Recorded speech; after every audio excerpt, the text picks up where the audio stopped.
Party office के बतावे। अरे थाना जनता का सरकार पश्चिम बंगाल में किसी माँ का लाल का हिम्मत नहीं था मेरे घर का बहू बेटियों की तरफ आंख उठा के देखने का। তাই হাত ধরেছি আমরা তৃণমূলকে হারাতে বিজেপিকে হারাতে সবার সাথে আমরা হাত ধরেছি আর হাত ধরে আমরা ঠিক করেছি এদেরকে বিদায় জানাতেই হবে, কোনো উপায় নেই।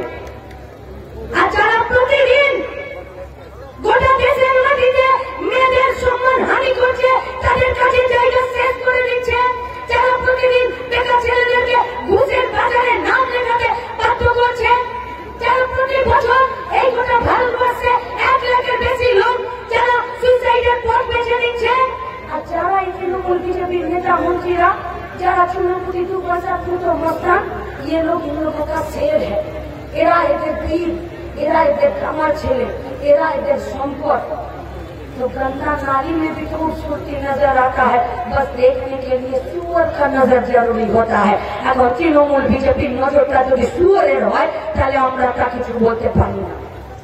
কিন্তু আপনাদের কাছে আমাদের আবেদন কি চাইছি আমরা? আমরা চাইছি আমাদের হাতে একটা কাজ।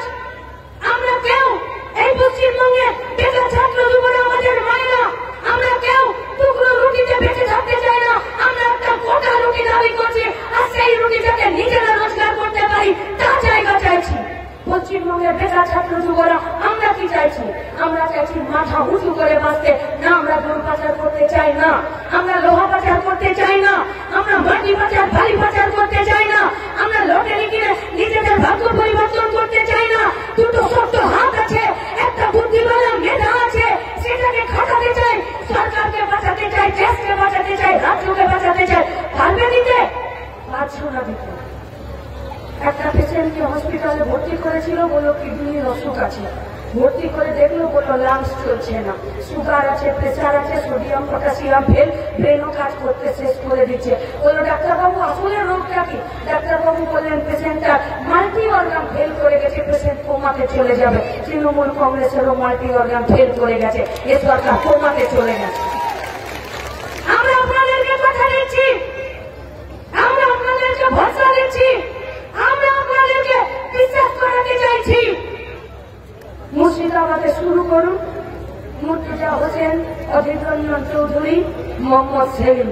26-এ এই গোটা তৃণমূল কংগ্রেসের পার্টিটাকে দিন সমেত মাকে আমরা ছুঁড়ে ফেলে দেব। এখানে এই সরকার 26-এ টিকবে না, 26-এ এই সরকারকে বিদায় নিতেই হবে। আর তৃণমূলকে হারাতে গেলে বিজেপি সমেত হারাতে হবে, কারণ দিন রেখে মাকে বিসর্জন দিয়ে লাভ নেই। ওই দিন ফুটে যে বেরোবে সে ওই মায়ের ইচ্ছা বেরোবে। তাই সামনের দিন পশ্চিমবঙ্গের দিন, সামনের দিন গোটা ভারতবর্ষকে বাঁচানোর দিন, সামনের দিন আমাদের মায়েদের দিন।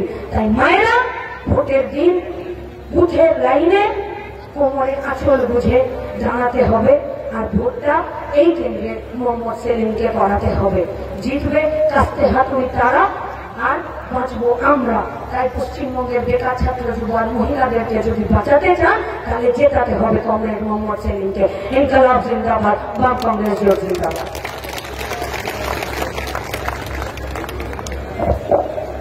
এবার কমরেড মোহাম্মদ সেলিম বক্তৃতা করবেন। তার আগে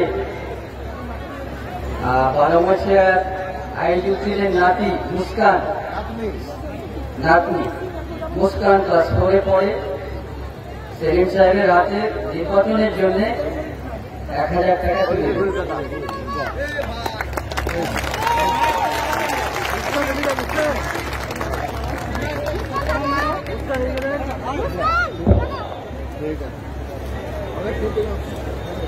এবার কমরেড মোহাম্মদ সেলিম প্রার্থী, তিনি বক্তৃতা করবেন।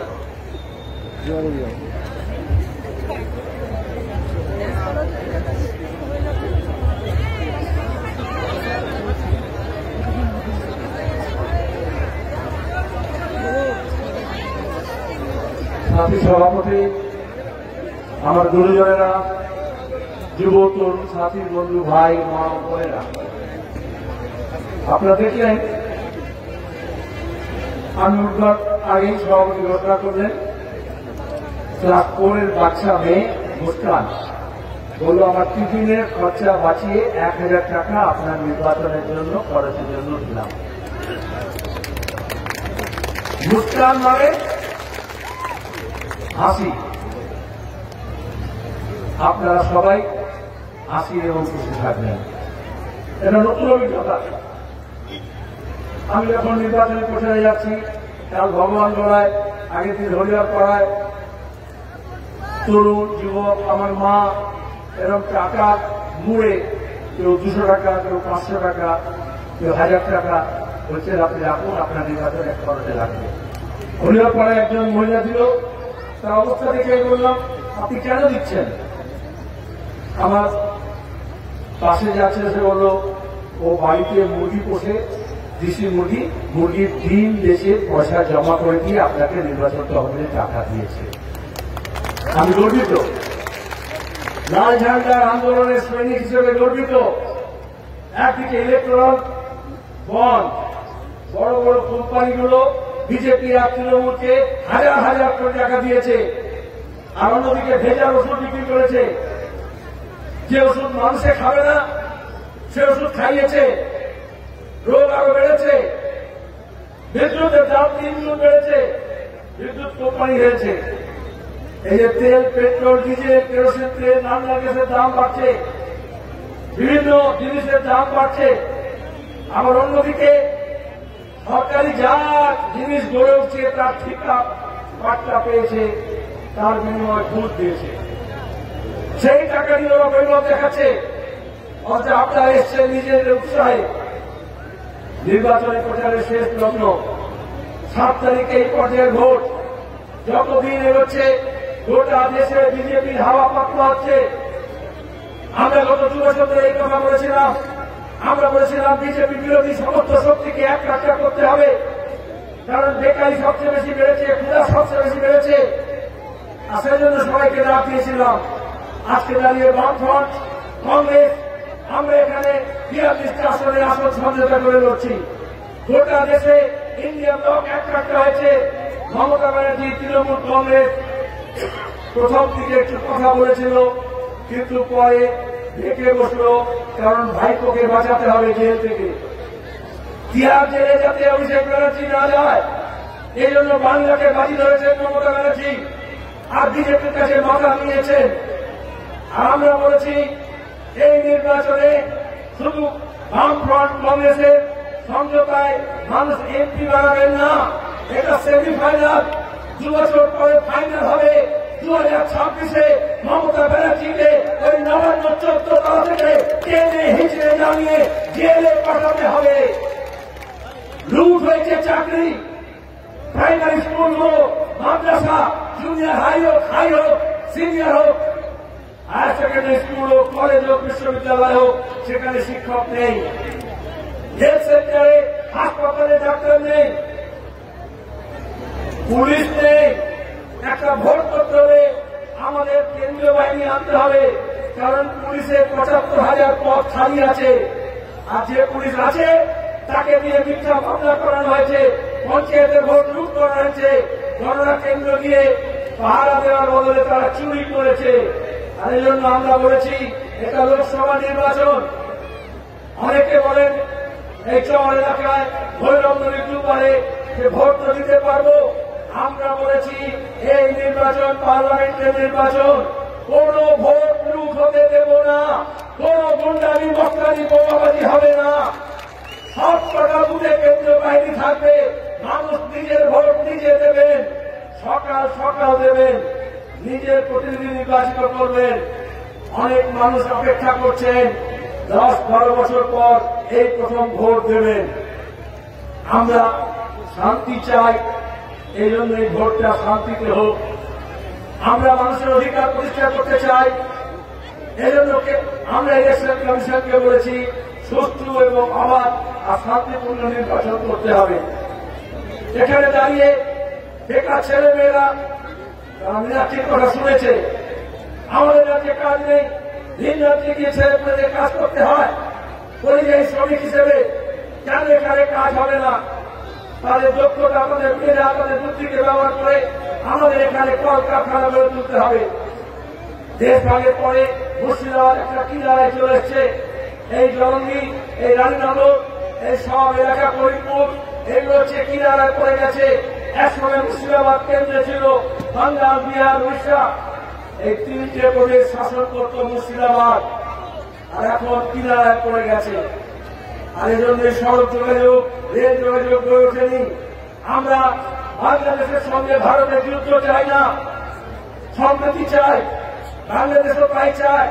আমরা চাই পার্লামেন্টে সরকারের একটা ভূমিকা হবে, যেখানে দুই দেশের মধ্যে সমঝোতা হবে এবং তার ফল আমরা পাবো।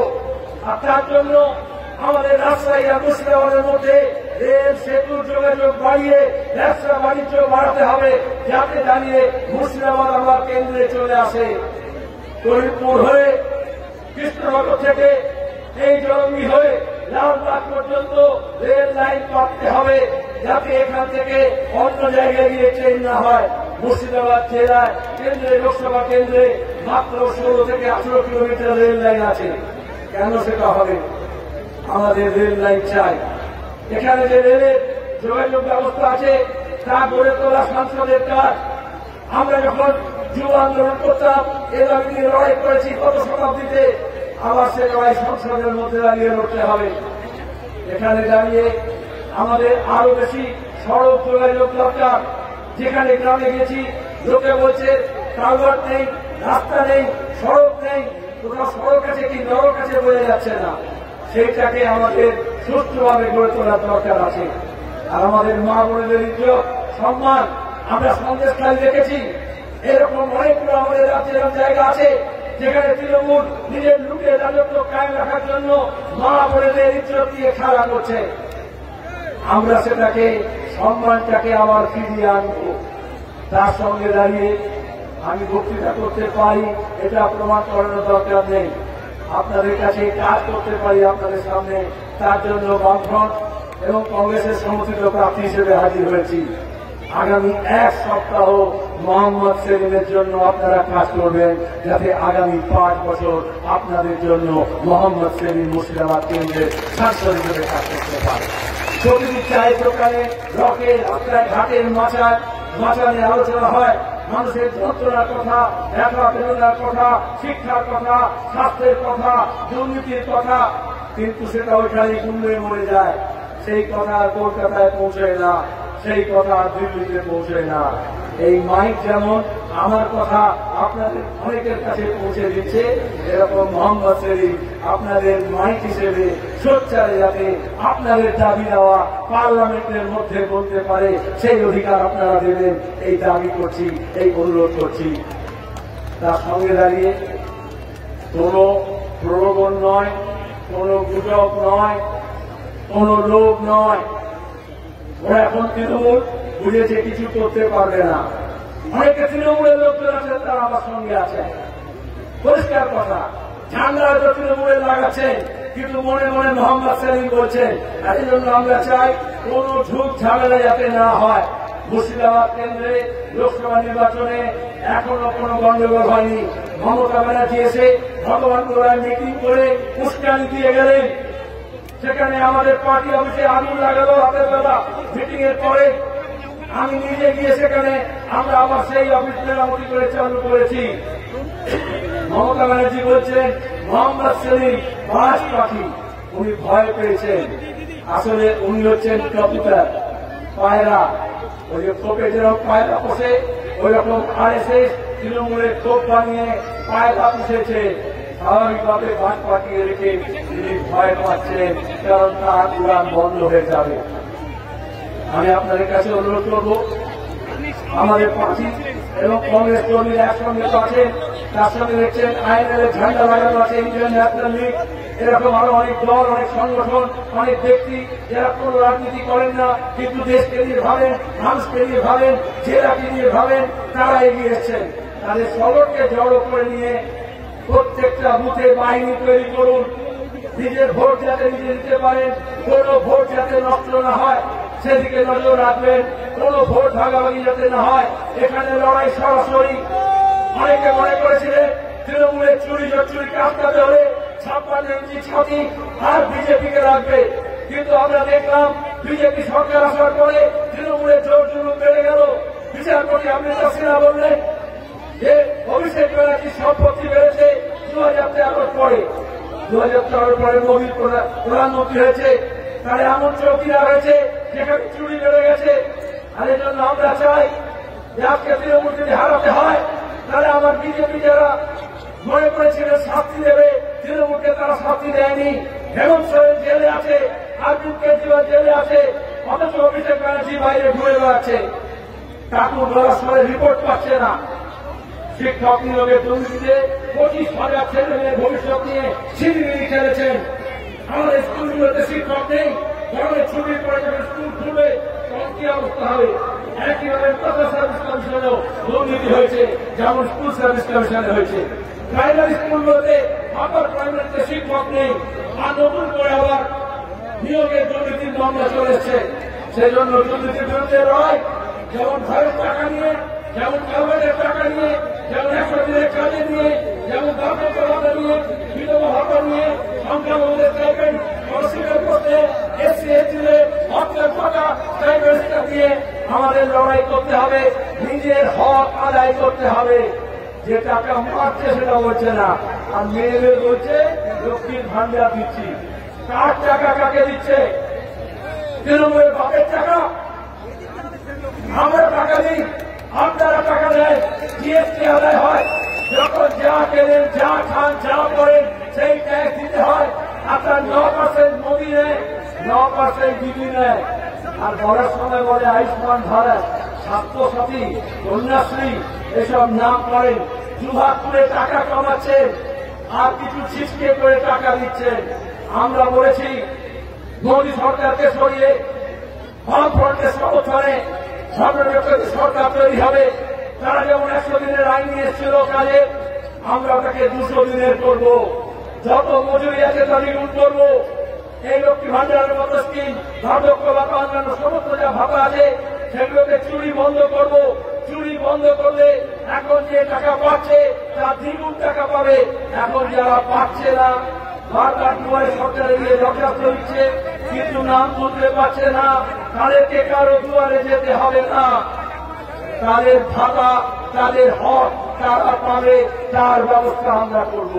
আপনাদের কাছে অনুরোধ, আগামী কয়েকদিন আপনারা প্রত্যেকজন 10 জনকে বলবেন 10 টাকা দেবেন।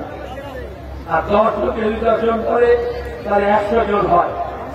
এবং এই 7 দিনে আমাদের কথা ছড়িয়ে যাবে। সবাই বলছে গোটা রাজ্য মুর্শিদাবাদে নতুন রাজনীতিক আবহাওয়া তৈরি হয়েছে। এই মুর্শিদাবাদ বাংলার রাজনীতির ভবিষ্যৎ ঠিক করবে। এই মুর্শিদাবাদ তার ঐতিহ্য ফিরে পাবে, তার সংস্কৃতির ঐতিহ্য ফিরে পাবে, তার সংস্কৃতি ফিরে পাবে।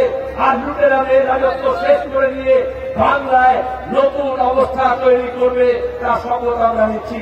যারা বহরমপুরে অধীরবাবুকে ভোট দেবেন, জঙ্গিপুরে কালকে লালগোলায় মিটিং করলাম আমরা, অধীরবাবু ছিলেন ওখানে, বকুলের পক্ষে বিশাল সমাবেশ হলো। ভগবান গোলায় 2 ঘন্টা পরে মিটিং করলাম, সেখানেও দেখছেন খবরের কাগজগুলো বলছে ভিড় উপচে পড়ছে। আর আজকে এখানে এমন অবস্থা হলো, আমার গাড়িও মিটিং এ ঢুকতে পারছিল না। আমাকে লোকজন বলছে ভেতরে যাওয়ার জো নেই, ভেতরে যাওয়ার উপায় নেই। তারপর আমি অনেকটা রাস্তা হেঁটে আপনাদের এখানে এসে পৌঁছলাম। কিন্তু এই মিটিং এ ভোট হবে না, ভোট বুথে হবে, আর ভোট করাতে হবে। আমাদের জওয়ান ছেলেদেরকে বলছি, মেয়েদেরকে বলছি, আপনারা বাহিনী তৈরি করুন। সকাল সকাল প্রত্যেকটা বুথে 3 নম্বর বোতাম টিপে যাতে ভোট পড়ে, এমন ভাবে 3 নম্বরে বোতামে ভোট পড়ে যাতে দাঁড়িয়ে দিল্লিরও টনক নড়বে আর নবান্নরও টনক নড়বে। হবে নয়, যারা পেছনে আছে হবে নয়, একসাথে হবে।